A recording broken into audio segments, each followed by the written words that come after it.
অং সান সুচিরে কিন্তু আমরা Nobel prize কিন্তু এমনি এমনি দেয় নাই। ওরা শান্তিতে যত মানুষকে নোবেল প্রাইজ দিয়েছে, তত মানুষের নোবেল প্রাইজ দেওয়ার পিছনে ওদের সুদূর প্রসারী লক্ষ্য আছে, উদ্দেশ্য আছে। ওরা এমনি এমনি দেয় নাই। ওরা বলে মানবিক করিডোর, হ্যাঁ, হিউম্যানিটেরিয়ান প্যাসেজ যাকে বলা হয়। না, এটা মানবিক করিডোর না। খাবার ঔষধপত্র যাবে, নো নো নো নো, অস্ত্র যাবে, অস্ত্র।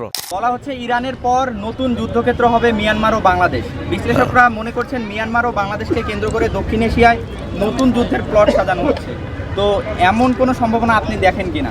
সম্ভাবনা নাই কে বলছে? মিয়ানমারের সাথে বাংলাদেশের সবচেয়ে বড় সংকট, লক্ষ লক্ষ রোহিঙ্গা উদ্বাস্তু। রোহিঙ্গাদের মধ্যে নানান ধরনের গোষ্ঠী গ্রুপ, সশস্ত্র গ্রুপ, তারা কিন্তু বাংলাদেশের থেকে ওখানে অ্যাটাক করছে। এটা কিন্তু বিরাট সংকট। এদিকে কিন্তু তারা করিডোর চাইছে। কিন্তু আমরা যতদূর জানি বাইরের থেকে, আমরা তো আর ভিতরে খবর অতটা জানি না, বাইরের থেকে যতটুকু শুনছি আর কি, মানে সেনাবাহিনীর প্রতিরোধের কারণে সেই ওখানে তারা করিডোর দিতে পারে নাই। ওটা বলে মানবিক করিডোর, হ্যাঁ, হিউম্যানিটেরিয়ান প্যাসেজ যাকে বলা হয়। না, এটা মানবিক করিডোর না। ও খাবার ঔষধপত্র যাবে, নো নো নো নো, অস্ত্র যাবে, অস্ত্র। এই অস্ত্র কাকে দিবে? অস্ত্র দিবে সেখানে যে মুসলমানদের যে জায়গাটা দখল করেছে আরাকান আর্মি, তারা। তো কাজেই এর আগেও আমাদের আগের সরকারও বলেছে এই কথাটা, যে এখানে আপনার হলো ভারতের 2-3টা রাজ্য, এই যে নাগাল্যান্ড সব ভারতের 2-3টা রাজ্য, মিয়ানমারের একটা রাজ্য সিন রাজ্য, আর আমাদের পার্বত্য চট্টগ্রামের 2টা জেলা, এটা মিলে প্রায় 2.25 লক্ষ বর্গ মাইলের একটা খ্রিস্টান রাষ্ট্র তারা তৈরি করার পরিকল্পনা নিচ্ছে। আপনারা যদি জানতে চান, ওখানে গেলে আপনারা পাবেন পুরা ওয়েস্টার্ন স্টাইল করে ফেলছে। তো কাজেই তাদের একটা মাস্টার প্ল্যান সেভাবে আগাচ্ছে। আপনি এখানে স্টারলিংক কিন্তু আমাদের এই এলাকা মানে স্থাপন করছে, মানে কক্সবাজার সহ এই এলাকাটায়, মানে টোটাল ব্যাপারটাকে সার্ভিলেন্সে আনার জন্য, নজরদারিতে আনার জন্য। তো পুরোটা ওদের কন্ট্রোলে চলে গেছে অলরেডি। এবং এই গত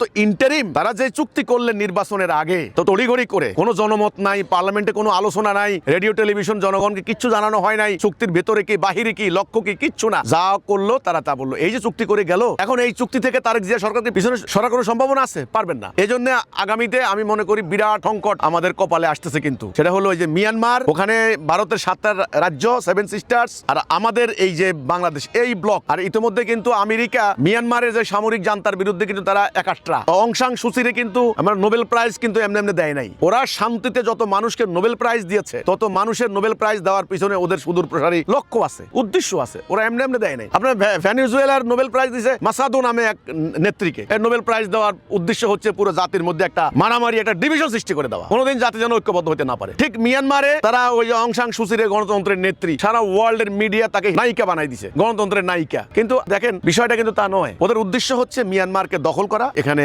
অবস্থান সৃষ্টি করা, চীনের মোকাবেলা করার জন্য সেখানে শক্ত মজবুত অবস্থান নেওয়া। তো কাজে একেবারে নিঃসন্দেহে বলা যায় আগামী দিন ইরাক সিরিয়ার এই গন্ডগোল থামানোর পর আমাদের এই দক্ষিণ এশিয়া হবে আন্তর্জাতিক রাজনীতির ভর কেন্দ্র। কারণ এই এলাকাটা সামরিক কারণ, অর্থনৈতিক কারণ, রাজনৈতিক কারণ, বিভিন্ন ভাবে জিওপলিটিক্যাল স্ট্র্যাটেজিক্যাল কজ যাকে বলা হয়, খুবই গুরুত্বপূর্ণ ইম্পর্টেন্ট প্লেস। আগামী দিন টেনশনের ভর কেন্দ্র হবে এই এলাকাটা, আপনি লিখে রাখেন।